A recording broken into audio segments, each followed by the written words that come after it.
શિવાજીની પ્રતિમા ધરાશાયી થવાના દોષિતને પત્નીએ પણ માફ ન કર્યો, પોલીસને જાણ કરી ધરપકડ કરાવી। મહારાષ્ટ્રમાં છત્રપતિ શિવાજીની પ્રતિમા ધરાશાયી થવાના મામલે પોલીસે મૂર્તિકારની ધરપકડ કરી લીધી છે। આ પહેલા પણ પોલીસે ઘણા લોકો વિરુદ્ધ આ ઘટનાને લઈને કેસ નોંધ્યો છે। ખાસ વાત એ છે કે મૂર્તિકાર જયદીપ આપટેની પોલીસે તેની પત્નીની મદદથી જ ધરપકડ કરી છે। 26 ઓગસ્ટે ઉદ્ઘાટનના થોડા મહિના બાદ જ મૂર્તિ ધરાશાયી થઈ ગઈ હતી। પોલીસે આપટેની શોધ માટે 7 ટીમની રચના કરી હતી। આપટેની બુધવારે તેના ઘરની બહારથી જ ધરપકડ કરાઈ છે। તે પોતાના પરિવારને મળવા પહોંચ્યો હતો। રિપોર્ટ અનુસાર પોલીસનું કહેવું છે કે આપટેએ પત્ની સાથે સંપર્ક કર્યો અને કહ્યું હતું કે તે ઘરે પરત ફરી રહ્યો છે। તે બાદ પત્નીએ આ જાણકારી પોલીસને આપી દીધી। પોલીસના સૂત્રો પાસેથી મળતી માહિતી અનુસાર આપટેનો પરિવાર ચિંતિત હતો અને ઈચ્છતો હતો કે આપટે પાછો ફરીને તપાસમાં મદદ કરે।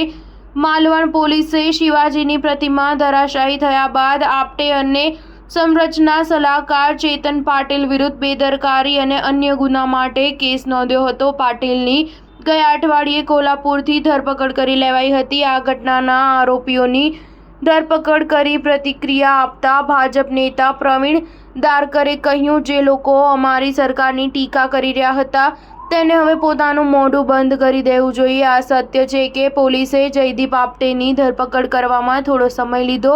અમે ધરપકડનો શ્રેય લઈ રહ્યા નથી, પરંતુ પોલીસે પોતાનું કામ કર્યું છે। ઉદ્ધવ ઠાકરેના નેતૃત્વવાળી શિવસેના નેતા સુષ્મા અંધારેએ કહ્યું, રાજ્ય સરકારને આપટેની ધરપકડનો શ્રેય લેવાનો પ્રયત્ન કરવો જોઈએ નહીં, કેમ કે આ સરકારની ફરજ છે। તે કોઈ અંડરવર્લ્ડનો ડોન ન હતો, તેની પહેલા જ ધરપકડ કરી લેવાની હતી। સ્ટાર ન્યૂઝ 7 હંમેશા સચ્ચાઈની સાથે।